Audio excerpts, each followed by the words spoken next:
What's up, everyone? This is the Theissman, and welcome to my channel. And this is my review of tonight's SmackDown. This was quite the show. Quite the show. So we have ourselves a mixture of things going on here.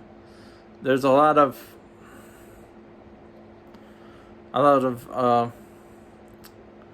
stuff going on. A lot of stuff. That first match, I go all the way back, and I don't even remember what that match was because of how the finish was, and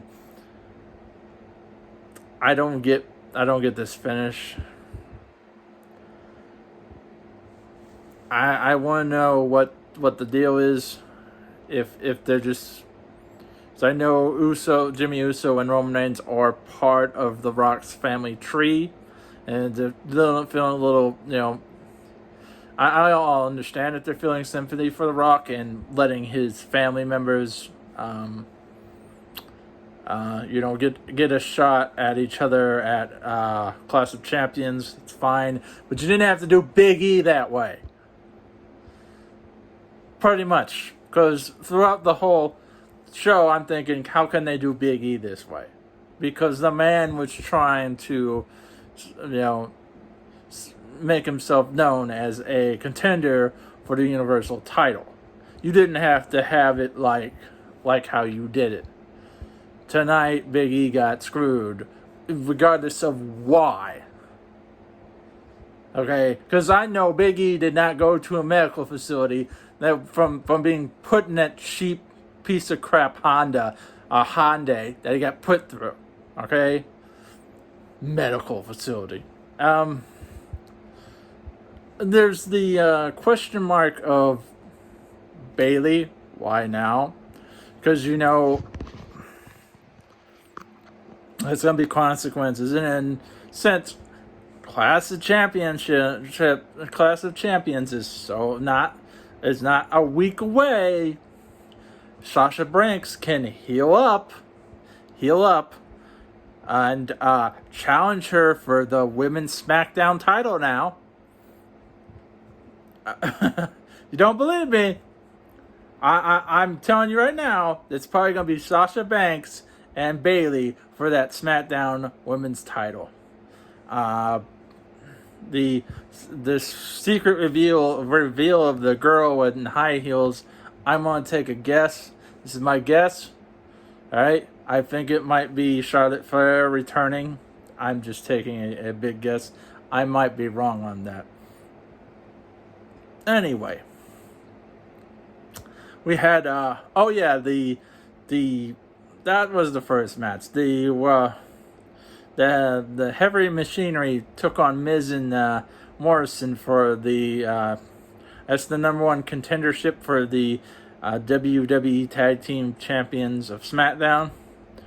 And they won, and then Morrison had this big thing. He took the Money in the Bank briefcase. Oh boy, what's he gonna do? Big reveal. It's Otis's lunch.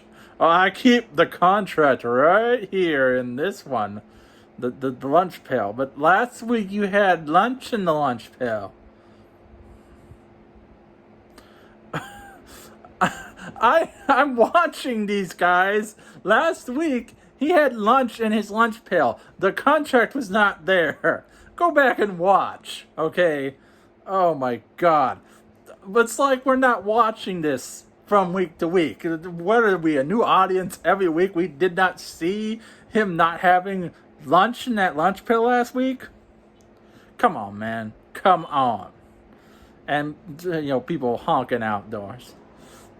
It's good to see the new Team Hell No, who I'm going to continue to introduce them, that retain their championships. And of course, in the beginning of the night, Roman Reigns did come out there with Paul Heyman, and Paul Heyman did his thing.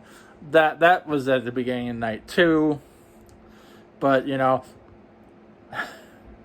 Classic Paul Heyman. My name is Paul Heyman at the end of his little speech. Whatever. Anyway, so the big news was Jey Uso. I almost called him Jimmy. Jey Uso got a shot since Big E was thrown out.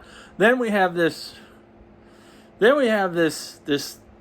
triple threat thing going on between AJ Styles, Jeff Hardy, and Mr. Intercontinental. I was the Intercontinental Champion. I should be the Intercontinental Champion.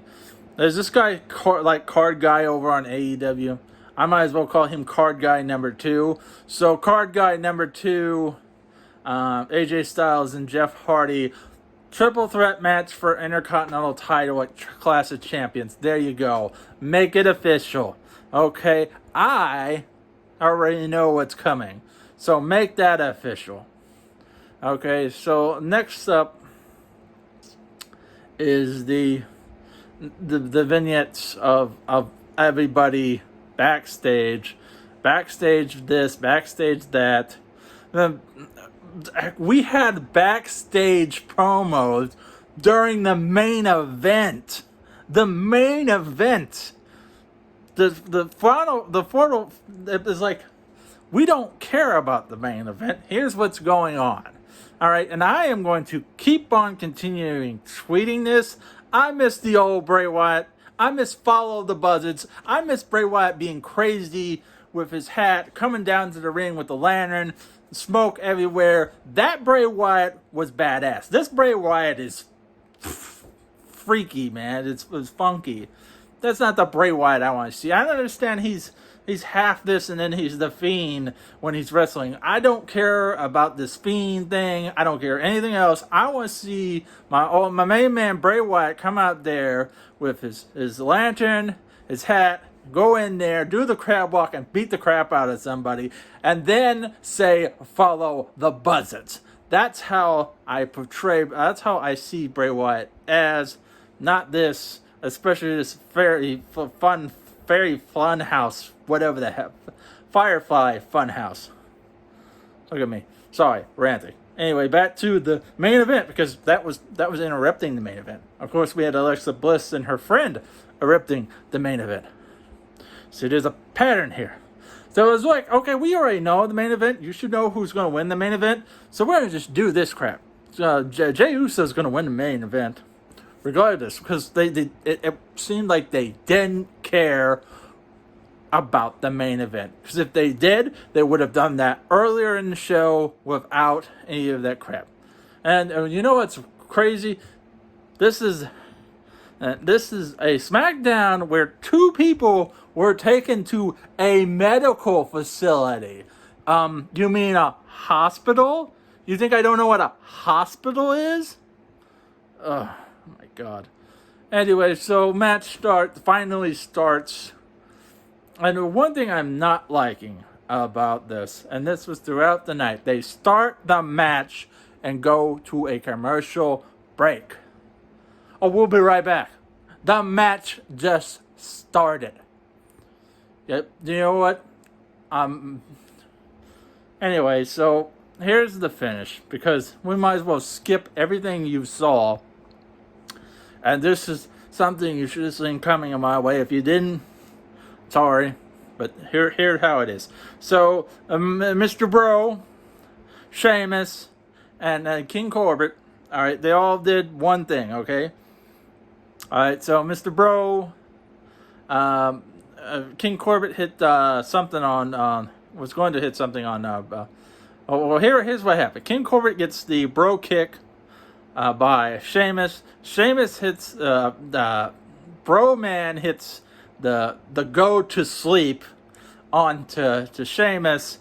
And then his Bro Man going for his bro flip, or whatever you want to call it, a frog splash at Jey Uso, 1, 2, 3.